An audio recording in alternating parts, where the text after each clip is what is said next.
সত্যি আমার কাছে নিজেকে আজকে ভাগ্যবান মনে হচ্ছে আপনাদের সামনে দুটো কথা আমি বলতে পারছি। আপনারা সবাই আমার মাকে আপনাদের দোয়ায় রাখবেন, আল্লাহ যেন আমার মাকে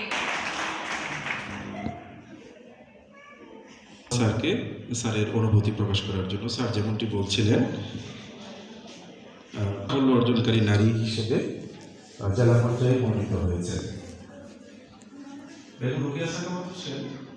ওনার পারিবারিক গেলে তার পারিবারিকভাবে বাংলাটা চর্চা করা বা বাংলায় কথা বলাটা এখন নিষিদ্ধই ছিল না।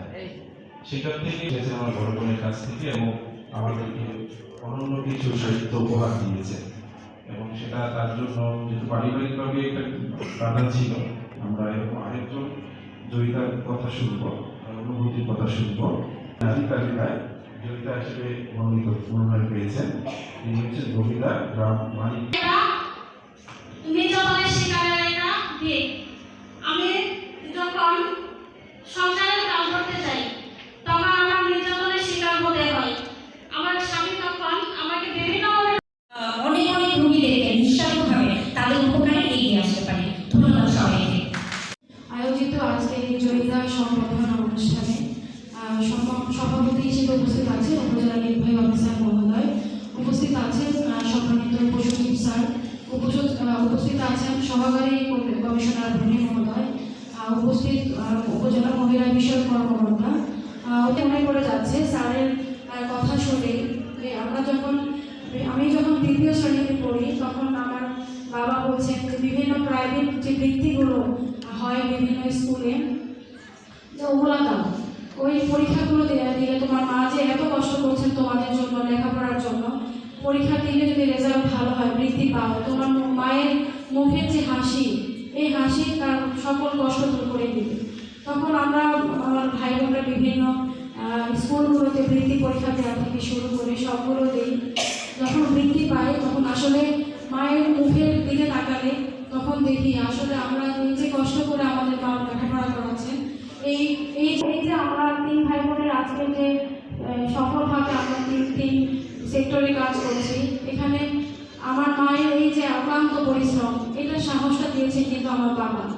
তাহলে আমার বাবা আজকে আমার মাকে সাহস জুগিয়েছেন বলে মনে হচ্ছে আজকে আমরা যে জয়িতাদের শুনলাম, তাদের জীবনের যে কঠোর সংগ্রামী জীবন শুনলাম, আমাদের আজকে যে নারীরা যারা উপস্থিত আছেন তাদের একটু হলেও তাদের মন মানসিক কথা বলছি। এই সাথে কিন্তু আমরা আমাদের যে বাংলাদেশ ইতিহাসে বলবো অন্যতম মহিষী নারী যিনি আছেন বেগম রোকেয়া, যার কথা আসলে কিন্তু আমরা ছোটবেলা থেকে পাঠ্যপুস্তকে সহ আমরা বিভিন্ন বই সহ পত্র পত্রিকাতে যার কথা শুনে বড় হয়েছি, যার জীবনের উপর তার আদর্শের উপর ভিত্তি করে কিন্তু আমরা অনেক নারী অনুপ্রাণিত হয়েছেন। দুটি দিক করেছি এই কারণে যে প্রথম দিকটি যদি বলি যে আসলে আন্তর্জাতিক নারীর প্রতি সহিংসতা দিবসের কথা যদি বলি, এদিকে কিন্তু আসলে আমাদের পুরুষদের যদি বলি একটু ব্যর্থতা রয়েছে এই কারণে যে নারীদের প্রতি যে সহিংসতাগুলো হচ্ছে তার বেশিরভাগ কিন্তু আমাদের এই পুরুষ শাসিত সমাজে যদি বলি আমাদের পুরুষদের দ্বারাই কিন্তু হচ্ছে। তো আসলে এই দিবসটির উদ্দেশ্য হচ্ছে যে আমাদের যে বিভিন্ন সহিংসতার কথা যদি বলি, আমরা ডোমেস্টিক ভায়োলেন্সের কথা যদি বলি, আমরা যদি কমিউনিক্যাল ভায়োলেন্সের কথা বলি, আমরা যদি বাস্তব সংস্থান সহ আমরা যে ইকোলজিক্যাল ভায়োলেন্সের কথা যদি বলি, সেই ক্ষেত্রে যারা সব থেকে বেশি ভালনারেবল তারা কিন্তু এই ওয়ামেন, অর্থাৎ নারী যারা তাদেরকে আমি আমার সশ্রদ্ধ সম্মান, ভালোবাসা এবং কৃতজ্ঞতা জানাই। আমরা জানি যে আমাদের আজকের এই আয়োজনের মাধ্যমে ইতিমধ্যে আমরা জেনেছি যে 5টি ক্যাটাগরিতে আমরা এই জয়িতা নির্বাচন করেছি। এখানে যারা উপস্থিত আছে তাদের ব্যাপারে আমি আরেকবারও বলতে চাচ্ছি, ক্যাটাগরিগুলো হচ্ছে অর্থনৈতিকভাবে সাফল্য অর্জনকারী নারী, শিক্ষা ও চাকরির ক্ষেত্রে সাফল্য অর্জনকারী নারী, সফল জননী, নির্যাতনের বিভীষিকা মুছে ফেলে নতুন উদ্যমে জীবন শুরু করেছেন সেরকম নারী, এবং সমাজ উন্নয়নে অসামান্য অবদান রেখেছেন যে নারী। এই 5টি ক্যাটাগরিতে আমরা আমাদের আজকের এই জয়িতা নির্বাচন করেছি এবং প্রত্যেক জয়িতার বক্তব্য আমরা ইতিমধ্যে শুনেছি এবং সেই সাথে আমরা অতিথিবৃন্দের বক্তব্য শুনেছি।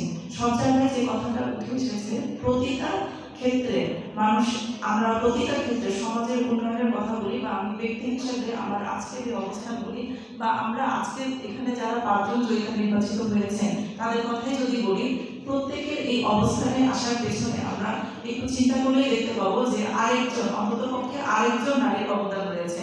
এখানে একজন জয়িতা খুব সুন্দরভাবে তার এই বর্তমান সফলতা কিংবা আজকে জয়িতা হওয়ার পিছনে তার বাবাকে স্মরণ করেছেন। আমি তাকে আন্তরিকভাবে ধন্যবাদ জানাচ্ছি।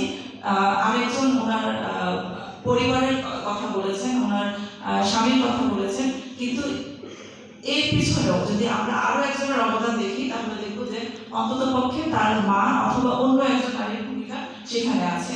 তাহলে এই কথাটা একবারে কি বলা যায় না যে আমাদের জীবনের যে কোনো সাফল্যের পিছনে নারীর ভূমিকা আছে।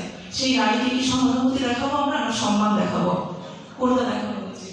আমি মনে করি যে যেহেতু আমাদের জীবনে প্রতিটা উন্নয়নের পিছনে একজন নারী অবশ্যই আছেন, সেজন্য আমরা নারীকে সহানুভূতি না, আমরা নারীকে সম্মান দেখাবো।